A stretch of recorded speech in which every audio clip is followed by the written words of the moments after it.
Oh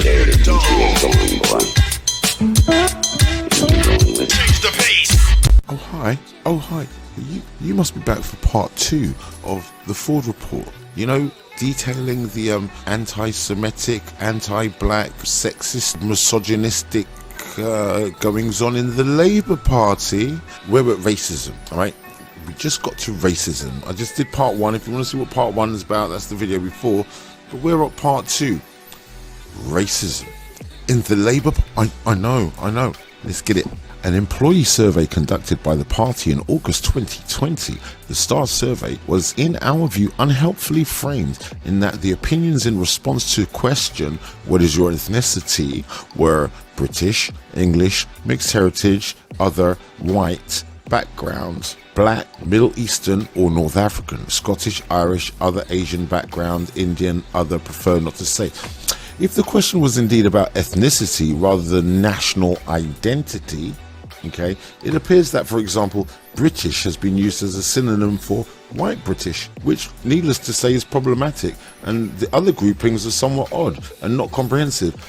This in itself demonstrates that the party still has some work to do in how it approaches these issues. And you might just think, oh, come on, right, it's all silly. Right, well, hold on a second. I was born in England, but clearly I'm not English. But I was born in England. So does that make me black then? So if I'm black, am I not English? Hello? Like, hello, accent, hello?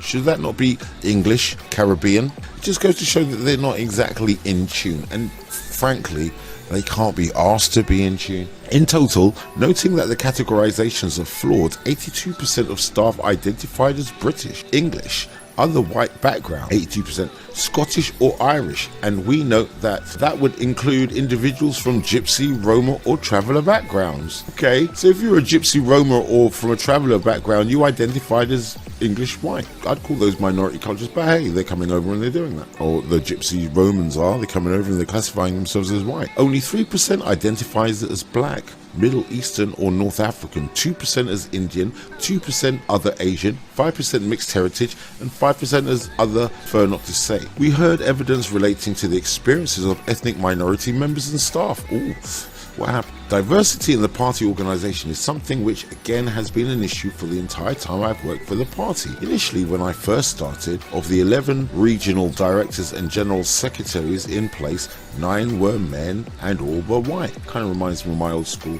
Yeah, the school I used to work at for 20 years, predominantly black kids, but all the senior leadership were white, reflecting of the culture. Recruitment practices were routinely flouted. Women and ethnic minorities were expected to apply and interview for posts, yet it was common for white men to arrive without going through a recruitment process. Black staff and women were aware of these irregular recruitment practices, which denied them opportunities and promotions, and many concluded that there was no way to make progress in the LP and simply left. Labour Party.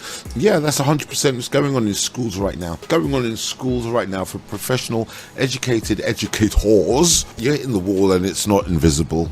No, they let you know. My manager took me out of the office for coffee when I joined and said that the reason she took me out was to warn me BAME, black, Asian, minority, ethnic women tend to get thrown under the bus and to be careful who I trust in the party. A lot of staff rooms like that at the moment as well. As a practicing Muslim, I have faced challenges in trying to acquire a faith space in our offices where I could perform prayers as part of my faith at particular intervals throughout the day. When I first raised this as an issue with HR in early 2018, I was passed on to the facilities team, who offered me a dark and dirty mailroom for prayers, which was unsuitable. Later I raised this again and was told to book meeting rooms as and when required. However, meeting rooms were almost certainly always booked weeks in advance, and I struggled to keep up with my daily prayers at work. We received so many comments about racism that we felt it was important to include a representative sample, and we have done so in the annex at the bottom of this section. There's some shit down at the bottom that we still got to get to. That was just racism, and there were so many accusations of racism, they've given it its own section at the bottom. Loud of mercy. Anyway, sexism. The party's August 2020 survey found that 43% of its staff were female, 52% male, and 4% other preferred not to say. This was the other main category of discrimination about which we received submissions, extracts from which are set out below. There was a general sense that things had improved over the years in some respects, but that young women and women from ethnic minorities continue to face significant barriers in progression and well-being within the party. There was also a sense that even senior women were judged more harshly and held to different standards than their male counterparts. But unfortunately, that is part of the normalized culture for women in politics. In the leaked messages, I was named and ridiculed for my appearance, with the implication that I only had a positive reputation as a result of the fact that others found me attractive. That's sexist. Both parts of this message demonstrate sexist and regressive attitudes that undermine women at work. I and another young woman advisor were made fun of in this way. It is notable that we both came from the same factional and ideological background. They were trots. They probably support Jeremy Corbyn. During the general election, some staff members had made comments about my clothing, and a staff member in the press office claimed in a chat that I and another young woman in my team were in a harem with one of our managers, implying that we had sexual relations with him and suggesting this is how we had got our jobs. That's really like 1970s. That's really base, isn't it? The Labour Party is not a safe space for women. In fact, I would go as far as saying that it is a dangerous place, and young women are at risk of being exploited, overlooked, assaulted. The Labour Party is infected with sexism at all levels, from its culture to its treatment of women, led by a sexist culture of predominantly white men, right at the Westminster Party's HQ core, which has gone unchallenged for too long and been allowed to thrive. This is the heart of Labour with racism. Here's the sexism, right? I would be lying to say I'd never experienced misogyny in the Labour Party, but I'll be honest. I don't know whether it's as I've grown in age, confidence and status in the party, but as time has gone on, those things are, in my experience, a long way now in the past. I've learned, however, from conversations with other women and the work I've done with the Women's Network, that people still experience these things. Of going to a meeting and being identified as the only woman and asked to take the notes. People not being able to talk about issues around you, gynecological issues, and bosses just can't deal with, with things, and they got bits. And never trust a species that can bleed for a week without dying. There you go. I just got to throw my own one in there. Within the party as a staff organisation, sexism, in my experience, is more limited to under-promotion and microaggressions or being spoken over in meeting. It used to happen to me all the time. My manager did it to me loads of times. Do you think he thought I didn't notice it? But then whenever the tall white guy would come into the room and I'd start speaking, he'd cut me over or disagree with everything I said. I remember. Senior women were excluded even when the subject was their area of expertise. I've personally been on the receiving end of briefings against me for being a bully, which breaks my heart. If I'm a man doing this job and I'm doing it fairly, but I'm doing it sternly, I'm never going to be accused of being a bully. Give it time, you are in this day and age. It's an easy target because you're a woman. During the 4 years under Jeremy Corbyn's leadership, I watched multiple excellent colleagues leave the party, often because they were forced out. I know myself 4 women during this period who returned from maternity leave to find a member of the leader's office team had taken over their responsibilities. The failure to deal with sexist contact by male colleagues was a recurrent complaint raised by female union members, with me as branch equalities officer. Personally, whilst heavily pregnant, I was advised by my trade union to begin keeping a diary of instances of bullying that I was experiencing.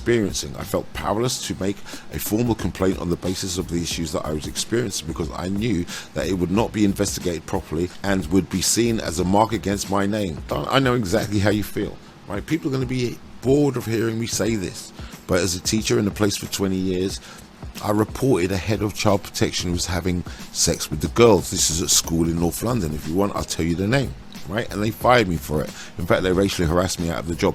And the guy him and his partner of crime have gone off to other girls' schools. I'm in a court case, but my court case is not until next year because the judiciary's backed up. I'm experiencing it. The judiciary's backed up. So these guys have got maybe a whole year to try and make as much money as they can before I come and I crush their careers, because I got recorded evidence of people admitting stuff. So yeah, I can now talk about this stuff because my court date is due. There's no stopping anything. They can't stop anything. If you knew the school that I used to teach at in North London, and you know all of it, the scandal, don't worry, they didn't get rid of me. They thought they could bury me, but they just didn't know know I was a seed. Grievances and complaints processes went nowhere if against certain people.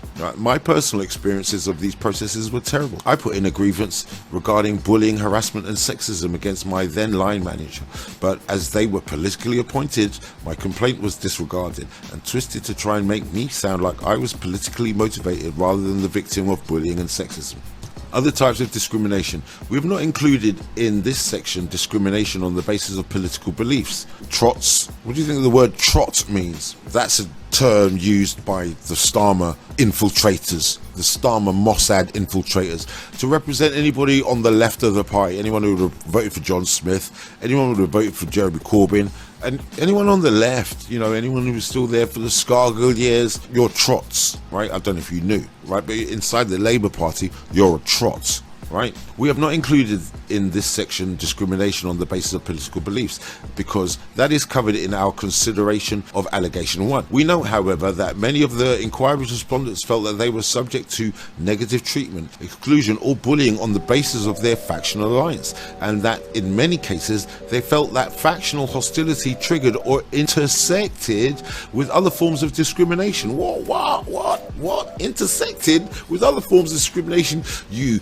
black Corbyn supporting one-legged woman. One individual, for example, who felt isolated from both factions, told us that people on the right and left of the party did not trust me, and a part of me felt that microaggressions of race and religion played a part in it. It certainly seems that the ongoing factional battle was seen by both sides as justifying unprofessional and hostile behaviour, inadequate recruitment practices and so on. It thereby contributed to the creation of an atmosphere in which other types of discriminations were able to flourish, not least because staff feared that complaints would be dismissed as factional attacks.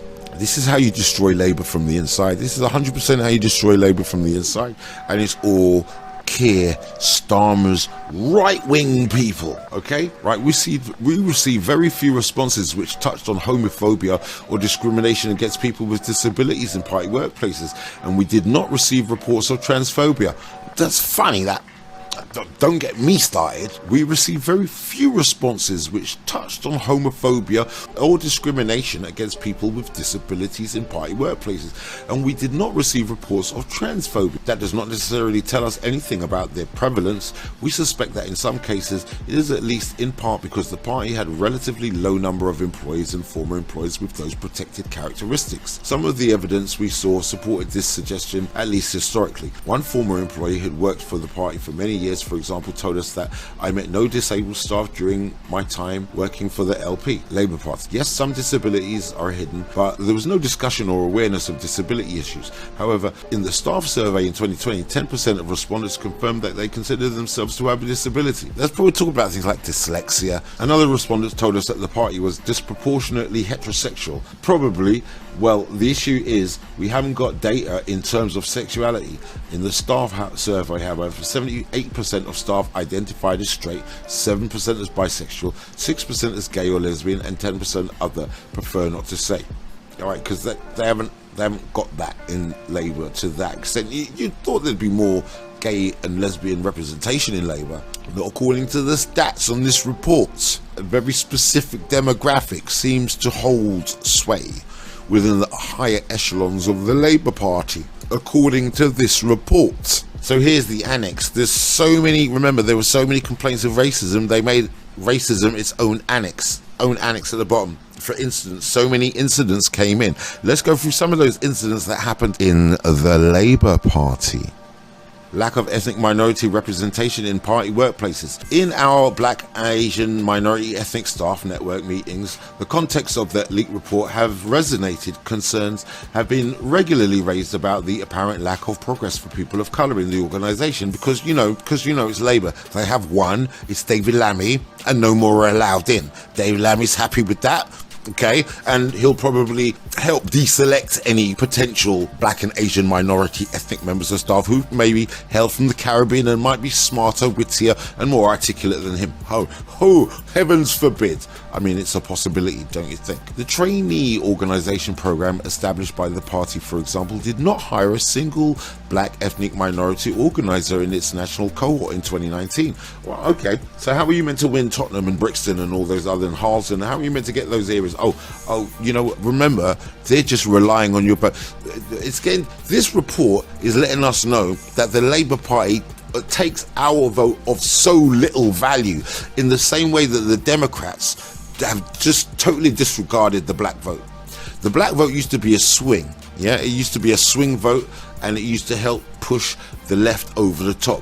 What we're finding out here is the left don't give a fuck about the black vote anymore. They don't give a shit, right? They've got their one or two gatekeeper faces. I'll walk 1,000,000 miles for one of your smiles. I'm Lammy. This is what the report is saying. The directorate has almost no representation of black ethnic minority people, and at the most senior level, the top 3 positions in the party are all occupied by white men. There are almost no senior people of colour in decision-making roles with higher levels of authority. Imagine if there had been just one person of colour in the WhatsApp group in the report. Not a single one of the racist comments contained within them would have been permissible. You damn Skippy. Hello? One of the things I identified in 2018 is just about every single member of every regional team was white, including London. So it's hardly diverse, and it was astounding that the region where we have 50% of our membership and was the most diverse region in the UK didn't have a more diverse workplace. It didn't have a diverse workplace. That's what I'm getting from this report. No diverse workplaces in the Labour Party under Keir Starmer. But it was all started under Jeremy Corbyn. The fight back and the internal scuppering started under Jeremy Corbyn, because some idiot is going to jump up and go, but didn't you see, it was when Jeremy Corbyn's in. No, this is the start of the fight back, you moron. You're not with that, would never ever work around here. Save that stupid level of thinking for someone who you think might bite. I do not have statistics, but the party HQ staff were overwhelmingly and disproportionately white. For a regressive party based in one of the most diverse cities in the world, I was shocked how unrepresentative the party HQ was. Either our voter base, do not have the statistics, but the party HQ staff were overwhelmingly and disproportionately white. For a progressive party based in one of the most diverse cities in the world, London, it was shocking how unrepresentative the Labour HQ was, either of our voter base or of London. Whilst I was there, 25 local organisers were hired, all at the same time, to help us fight the election. Of those hired, there was not one member of that cohort from a diverse background. All were white men and women, and frankly, for an organisation like the Labour Party to hire 25 members of staff with no diversity is disgusting. No, it's not. It's not disgusting. It's not disgusting, it's how it is. You're disgusting for thinking it's disgusting and not acknowledging outright racism for outright racism. It's disgusting. No, it's racism. It's institutionally racist.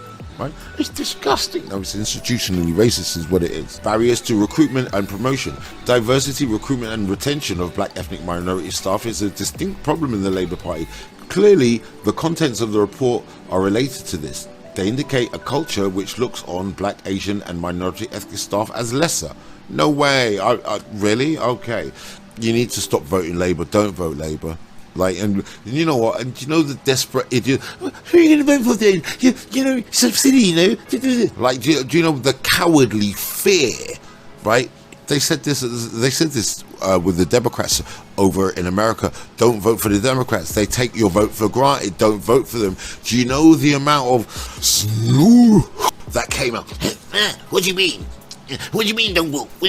Well, it's obvious. You need to vote for the Democrats, because who better knows him more than anybody else? All those came out. Remember when Ice Cube at least tried to make a deal with Donald Trump? Who came out? The 304s from Fox Soul. The 304s from Fox Soul tore the man apart. We're getting the same thing. Remember when America sneezes, a couple of days later we catch the cold. So this report is letting you know, a black person, Asian person, minority ethnic person, the Labour Party don't give a shit about you. They don't give a shit about your vote. Who to vote for now? Well, you know what? I'm a political atheist. I'm going to do my own thing. They can't rely on my vote. There needs to be a discernible drop in ethnic minority people contributing towards the Labour Party vote. They take it for granted. I'm not saying go and do a Kemi Badenoch. I'm not saying bend over and spread cheeks to imperialist white supremacy. I'm not saying that like some of the Kwartengs and the Badenochs have done. No, I'm not saying that. If they devalue your vote, why give it to them for free? I think it's time for them to come and earn it. There should be such a massive drop of voting in black neighbourhoods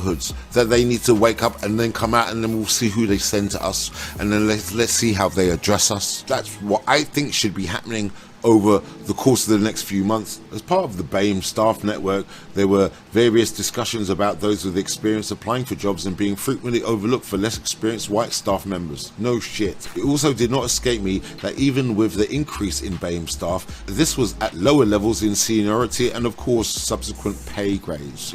So even though they employed black people, they paid them less. The way career progression is handled in the Labour Party places further barriers for black staff. In my experience, it's been a lot harder to progress compared to my white colleagues. Staff are promoted by managers as part of an internal political manoeuvring or due to favouritism. In one hiring process, I was asked to input on, but was not leading on.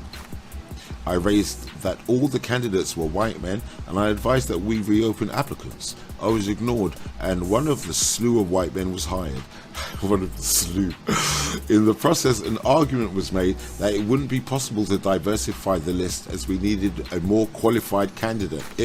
I was aghast at this racism. Oh, there's no black people intelligent enough to do the job. That's what they're saying. Oh, in Labour. Oh my God. Oh my God. Other manifestations of racism in the party workplace. I write this submission to you feeling degraded, overlooked and insulted on so many levels. I'm a prime example of why some say the party has a problem with race. It is why you can count on one hand the number of senior black women in the party, and on multiple hands the number of black people that have left. A lot of racism in the workplace was insidious, people being especially tough or critical of you, feeling as though you had to work twice as hard to get half as far, your contributions to work being erased and being left out or overlooked for high-profile work projects. This is racism. I've experienced this. This is like the place I used to work. Women and ethnic minorities were micromanaged, while male colleagues would come and go as they pleased. Yes, that's how you do it. The staff at Labour HQ have a tradition of having socials at a pub called The Colonies in Victoria, which is a relic to and celebration of the UK's colonial past. Oh my God, you're thoroughly infiltrated. Labour's thoroughly infiltrated. Yeah, right? The school that I used to work at was predominantly black kids, right? So they named their boat Scaramouche. Scaramouche, Scaramouche, would you do the fandango, thunderbolt and like, yeah, Scaramouche, yeah, the black rogue, because they got some black rogues on the ship. Oh, do you see, they have their own little, they have their own little private in-jokes. This is how racism works. Given the number of drinking establishments within the square mile of Labour HQ, you would think Labour employees would recognise how deeply offensive and alienating to Asian and African staff members this is. No, you Asian and African fool, they don't want you there. Hello, McFly, they don't want you in there. These socials were advertised widely through the Labour Party social club. Yeah, but they don't want you in there. The Labour Party is not a welcoming place for people of colour. They don't want you in there. That's why, there was another school I used to work at, the one before, right? And that school had a pub at the end of the road, and all of us would go to that pub at the end of the road because it was walking distance. You got paid and everybody would be in there. Black staff, Asian staff, blah blah. The white staff used to get in their car and they used to drive over the hill to another pub called the Bird in the Hand, which was about 2 miles away because they don't drink. And the new member staff that came in, the new members of staff that came in that were white would go to the Bird in the Hand and then get promoted. Oh, they'd come and drink with us occasionally for a laugh at the end of term. But mid-term, yeah, they go to the Bird in the Hand, they sit and they chat and they strategize and they get on over there. They don't do it, they even socialize different. Even the one that I was at just now, where they got the pub right next door to the school, the higher echelons have taken themselves up to the railway up the top because too many black and ethnic minority people, members of staff, are coming and drinking in the pub right next to the, so they've taken themselves up to the railway.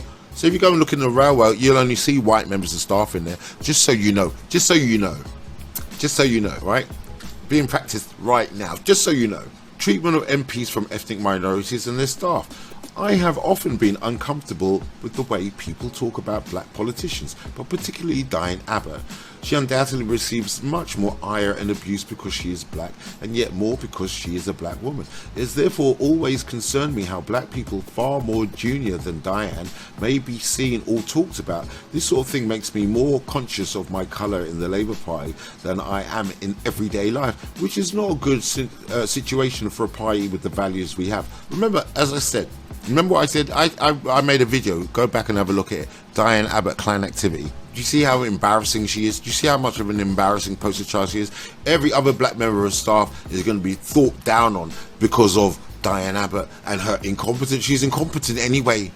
Where this falls apart is where you're trying to apply it to Diane Abbott. Yes, it probably works with Diane Abbott, but what about the competent people that experience racism exactly like this?